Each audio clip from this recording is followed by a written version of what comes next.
Sanu and welcome to our channel Sahitya Shiksha. Here today we will discuss about a new topic that is related to cultural study. आज हम cultural study के एक writer को discuss करेंगे that is Richard होगर्ट। Richard होगर्ट का birth 1918 में हुआ और उनकी डेथ 2014 में हुई थी। 95 इयर्स तक उनकी जर्नी चली लाइफ की और उसके दौरान उन्होंने बहुत सारे वर्क और बहुत सारी फील्ड में काम करा।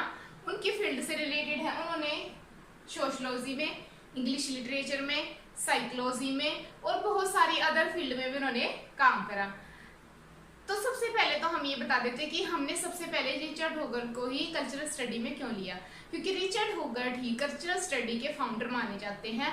उन्होंने ही कल्चरल स्टडी की स्टार्टअप करी थी, इसलिए ये इम्पोर्टेंट हो जाता है कि सबसे पहले हम उन्हीं को समझें। तो चलो पहले उसके लाइफ के बारे में जान लेते कि कैसे उसने इनिशिएटिव लिया था, कैसे उसने स्टार्ट करा। सबसे पहले जो रिचर्ड होगर्ट थे 1964 में उन्होंने BCCS शुरू करा था, that is called Birmingham contemporary cultural studies centre. अब देखो ये 1964 में उन्होंने शुरू करा और ये आइडिया उनको आया कहाँ से, जब वो ब्रिंघम कॉलेज और यूनिवर्सिटी में प्रोफेसर थे तो उस दौरान उनको ये आइडिया आया था और उन्होंने फिर इसके दौरान ही इस आइडिया को एक प्लेटफॉर्म देते हुए एक जो कल्चरल स्टडी का जो इंस्टीट्यूट था या सेंटर कह सकते हैं उसको ओपन करा था। तो अब ये तो था कि उन्होंने तो यहीं से हो गई कल्चरल स्टडी की शुरुआत। बट 1964 में उन्होंने शुरू करा और 1969 तक उन्होंने इसको संभाला। बट उसके बाद इन्होंने इसकी जो देख रेख थी वो किसको दे दी, स्टुअर्ट हॉल। अगर आप कल्चरल स्टडी के स्टूडेंट हो तो आपने उसका नाम सुना होगा, अगर आपने नहीं भी सुना है तो हम जल्द ही आपको बताएंगे। तो स्टुअर्ट हॉल को इन्होंने उसको देख रेख में दे दिया था। अब ये तो था कि इसकी इनिशिएटिव कैसे लिया। अब मेन बात आ जाती है कि कल्चरल मीनिंग क्या था, मतलब होगार्ट जो कल्चरल स्टडी लेके आए थे या कल्चर लेके आए थे, इसके अकॉर्डिंग वो क्या मतलब बताना चाह रहे थे आपको कि एक्चुअल में कल्चर क्या होता है। अकॉर्डिंग टू होगर्ट के अकॉर्डिंग जो कल्चर होता है वो क्या होता है, that is related to our daily life, working class daily life, like when we sleep, eat, walk, everything is culture according to Hoggart. तो चलो अब देखो, अब ये जो इसमें कहना क्या चाह रहे थे कि ये बताना चाह रहे थे कि जो कल्चर है ना, जो वर्किंग क्लास कल्चर को इन्होंने मेनली डेडिकेट किया है। अब इन्होंने क्यों डेडिकेट किया है वर्किंग क्लास को, क्योंकि ये खुद वर्किंग क्लास से थे, ये खुद बिलोंग करते थे वर्किंग क्लास से। और इनका एक इंसिडेंट भी मैं आपको बता देती हूँ कि एक बार जब ये सेकेंडरी एजुकेशन में एडमिशन लेने के लिए गए थे तो इनका एडमिशन रिजेक्ट कर दिया गया था और इस वजह से इनको वोकेशनल एजुकेशन करनी पड़ी थी। तो ये उससे बहुत ज़्यादा इमोशनली अटैच थे वर्किंग क्लास से, क्योंकि इन्होंने खुद प्रैक्टिकली वो लाइफ खुद जी हुई थी इस वजह से।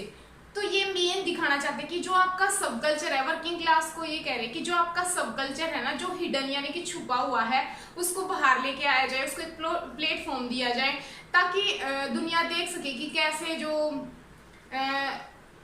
वर्किंग क्लास लोग हैं वो भी अप हो सकते हैं और मतलब उनको जो सप्रेस करा जा रहा है उससे वो कैसे ऊपर उठे।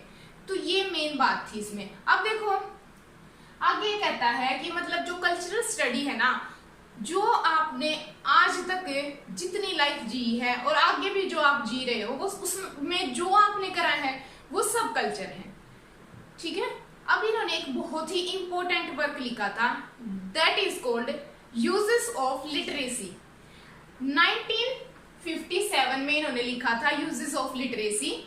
अब इसका जो ओरिजिनल टाइटल था वो था the abuses of literacy, abuses of literacy. अगर आपने कॉपी पेन नहीं लिया है तो प्लीज लेके बैठिए ताकि जो भी इंपॉर्टेंट पॉइंट हो आप नोट कर सको।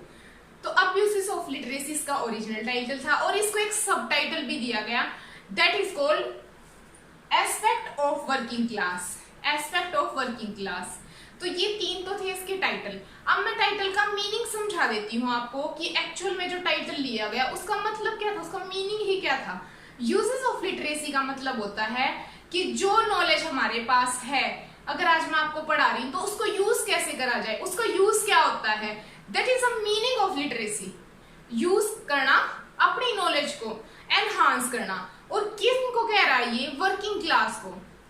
ओके, अब देखो ये शो क्या करना चाहता है, अपने जो वर्क है उसमें शो करता है इन्फ्लुएंस मास मीडिया का, जो कहाँ पे है अभी, इन्फ्लुएंस यूके में। उस चीज को मेनली ये डेपिकेट करता है कि अभी किस तरीके से जो मास मीडिया वो चेंज हो रहा है, पर उससे पहले ये कुछ और पॉइंट भी बताता है।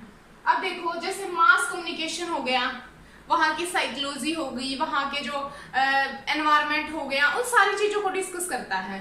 अब देखो ये डिवाइड करता है इस वर्क को 2 पार्ट्स में। अब ये 2 पार्ट्स में डिवाइड करता है, तो जो हमारा फर्स्ट पार्ट होता है वो डिस्कस करता है वर्किंग क्लास के बारे में, वर्किंग क्लास लिविंग हैबिट्स के बारे में।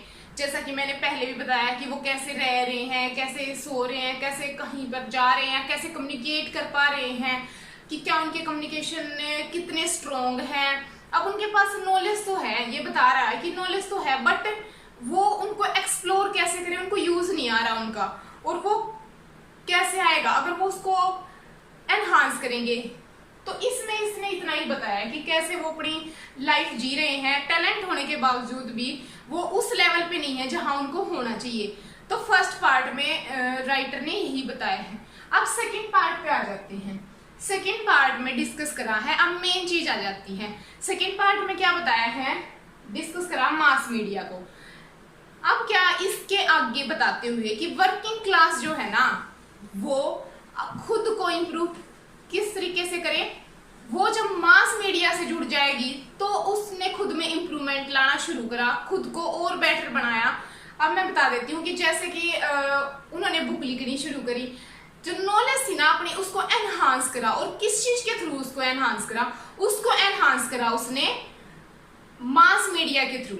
जो मास मीडिया है उसके थ्रू उन्होंने अपनी बुक्स पब्लिश कराई, वो टीवी पे आना शुरू हुए, उन्होंने आर्टिकल लिखे, कोई मैगजीन पब्लिश कराई, या कहीं न्यूज़पेपर में अपना कुछ और आर्टिकल छाप दिया।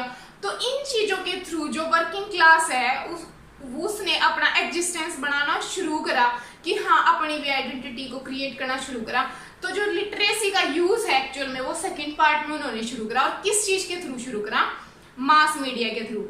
तो इसीलिए मास मीडिया यहाँ से हो जाता है बहुत ही ज्यादा इम्पोर्टेंट। इनका एक अदर वर्क भी है जो मास मीडिया से रिलेटेड है, अगर आपको वो भी चाहिए है तो आप कमेंट बॉक्स में बताइएगा, हम डिस्कस करेंगे उसको भी। तो अब जो सेकंड पार्ट है उसमें इन्होंने डिस्कस करा मास मीडिया का, कि कैसे वर्किंग क्लास को रिलेट करा जाए मास मीडिया के साथ, और तभी उनकी जो नॉलेज है एनहांस होकर लोगों तक पहुंची, और उन्होंने खुद को क्या करा, और ज्यादा बेटर बनाया, इम्प्रूव करा, और अपनी जो पावर है, नॉलेज की पावर मास मीडिया तक पहुंचाई, और मास मीडिया ने उनकी पावर को आगे फोर्स करा, और फिर वो बन गए वर्किंग क्लास से हार्ड वर्किंग क्लास। अब देखो ये मेमोयर है तो मैंने बता दिया आपको। अब ये फाइट भी है वर्किंग क्लास कल्चर के और हाई कल्चर के बीच में। अब वो कैसे है, देखो कल्चर तो आपको पता है कि जो भी है सोसाइटी कम्युनिटी तो 2 तरीके की ही चलती है, एक होती है अपर और एक होती है वर्किंग। तो जो अपर क्लास के जो लोग थे या अपर कल्चर वाले जो थे एरिस्टोक्रेट, वो अपनी एक कम्युनिटी बना लेते थे, और उसमें वो क्या करते थे, उसमें वो वही डिस्कस करते थे जो उनकी कम्युनिटी लागू करती थी, फिर उनको वर्किंग क्लास से कोई मतलब नहीं था कि वो क्या करने हैं। तो इस चीज का बड़ा विरोध करा है होगार्ट ने, कि ऐसा क्यों है कि दोनों ही तो ह्यूमन बीइंग है ना, तो ह्यूमन बीइंग की इमोशनल फीलिंग को शो करा है कि अगर आप रिच हो तो ही आपको अधिकार है कि आप कोई भी डिसीजन लो, उसको सोसाइटी में अप्लाई करो। If you are belong to a working class, you did not take any decision. This is the main theme of this novel. And then high culture, firstly in first part high culture express working class, but in second part working class up through mass media and they fight with high culture. अब होगार्ट क्या करता है, होगार्ट के according वो मतलब क्या करता है कि सारा जो ओल्ड कल्चर था ना उससे ब्रेकअप कर लेता है, और वो ये भी नहीं कहता कि मैं पॉपुलर कल्चर को ही अपनाऊं, यानी कि जैसे कि हाई कल्चर हो गया, हाई कल्चर को भी नहीं अपनाना चाहता। बस वो क्या चाहता है कि जो रिप्रेजेंट करना चाहता है कि मास कल्चर को, वो क्या रिप्रेजेंट करना चाहता है, मास कल्चर को, कि जो मास कल्चर है ना वो कैसे हर चीज को एक्सप्लोर कर रहा है, कैसे उसके फायदे हो रहे हैं और कैसे हम अपनी नॉलेज को एनहांस कर रहे हैं। जैसे आज मैं ये वीडियो बना रही हूँ तो कैसे मैं आप लोगों तक बात कर पा रही हूँ, शायद जो मेरी देख रहे हैं वो शायद मेरे तक वैसे ना पहुंच पाते, बट आज वो मेरे तक पहुंच गए हैं। तो यही तो कंसेप्ट था ना होगार्ट का भी। तो ये कुछ इंपॉर्टेंट पॉइंट थे इसके, और ये थे कुछ रीजन के बारे में। एक बार आप स्क्रीनशॉट ले लीजिए, मैं साइड हो जाती हूँ।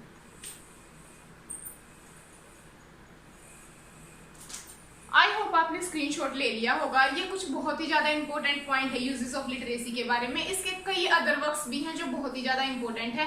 इसके तीनों सब टाइटल, ओरिजिनल टाइटल और सब टाइटल तीनों आपको याद रखने हैं। मेनली आपको इसकी थीम याद रखनी है कि यूजेस ऑफ लिटरेसी में एक्चुअल में जो होगार्ट है वो बताना क्या चाह रहा है, कि कैसे वर्किंग क्लास यूज करके नॉलेज का मास मीडिया के थ्रू अप हो सकती है, और कैसे मतलब वो खुद को और ऊपर लेके जा सकती है। और जो पॉपुलर कल्चर होता है, जरूरी नहीं कि हम उसी के ऊपर हमेशा बात करें, हम किसी पर्टिकुलर दूसरे कल्चर को भी ले सकते हैं। और ये मेन फाउंडर थे कल्चरल स्टडी के। तो थैंक यू फ्रेंड्स।